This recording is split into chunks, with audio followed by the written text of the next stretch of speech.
My name is Charlotte Sigurdson. I am a multidisciplinary artist from Winnipeg, Manitoba, Canada. My background is my nationality background. I'm not sure if that's what you mean, but my background is European and Icelandic, and I grew up moving around a lot in Canada, so I've lived all over Canada. My dad was a professor, so we moved kind of from university town to university town. And I think the biggest thing that I probably take away from my childhood that informs my work now is just the fact that my mom was a really creative person, and she was always encouraging us to do crafts and art, and she really introduced me to a lot of the stuff that I do now. She taught me how to sew, she taught me how to knit, she did all of that stuff. So that kind of like everything is a potential art project mindset is something that I definitely get from her. And that's definitely informed the work that I do now.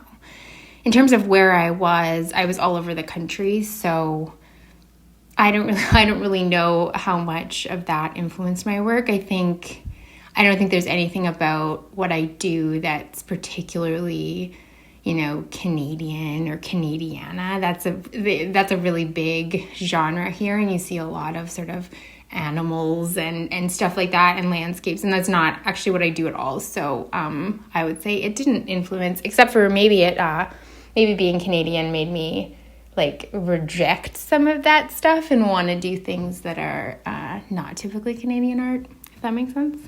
My biggest influences, I really like Art Nouveau. I also really love sort of late medieval portraitures, so I get a lot of ideas from that. I love fashion, historical fashion. I love fabric.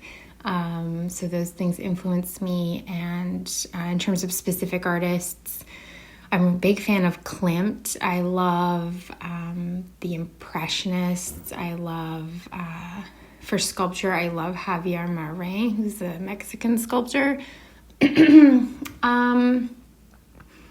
I think those would be my big, and then just the doll world too, because I do a lot of doll art, and there's this whole world of doll artists that people don't always know about, but I'm kind of influenced by them collectively. There are lots of really cool ones. Pantalova is one that comes to mind. She's amazing. So what I'm focusing on right now is I'm focusing a little bit more on painting than I have in the past, but honestly, I can't ever seem to just stick to one thing. So I'm not sure, I didn't mention this, but I do painting, I do sculpture, I also sew and embroider. So I really have this like multifaceted artistic career, and I kind of hop between things. It's almost like when I get frustrated with one thing, I hop over to the other. So right now I'm focusing on painting. I'm really obsessed with the color violet. So I've got a bunch of violet paintings in my head. Have I ever tried any unconventional mediums or techniques?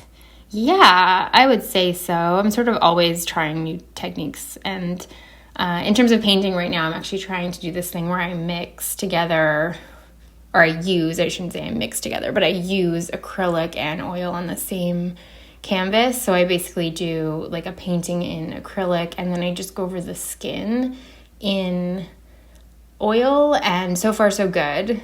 I don't see a lot of people doing that. I know there are people who do like underpaintings and then they do oil over top, but I haven't seen them both mixed together. It just lets me use like the metallic paints that I like, but also get that skin tone that oil offers. So I'm doing that. I've also done a lot of smoke firing. I went through a big smoke firing phase with my ceramics, which was a lot of fun. My husband and I lit an oil drum on fire in the backyard and fired my ceramics in it. So that was a bit unconventional and fun.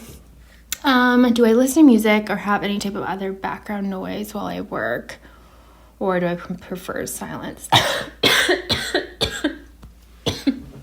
Sorry. I mostly listen to podcasts or documentaries. I like history, so I listen to a lot of history podcasts, and occasionally true crime, like Dateline, cheesy things like that. But mostly I would say history podcasts are my main thing. Sometimes I do music sometimes I feel if I get really stuck on something, music can help like shake me out of it. Or if my kids are around, I'll listen to music because it's less, I get less annoyed when I miss stuff. What's the best reaction someone's had to my work? I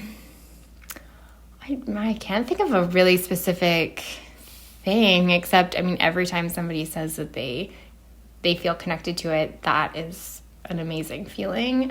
I make stuff that's a little bit weird, so it's not, like, I don't think it has this, like, broad appeal, and so whenever somebody is, like, really affected by it or really loves it, I feel like I've found my people. Like, I feel very seen, and that's always an amazing feeling. I can't think of one specific instance, but anytime somebody comes up to me and says that my work means something to them, like, that's an amazing feeling.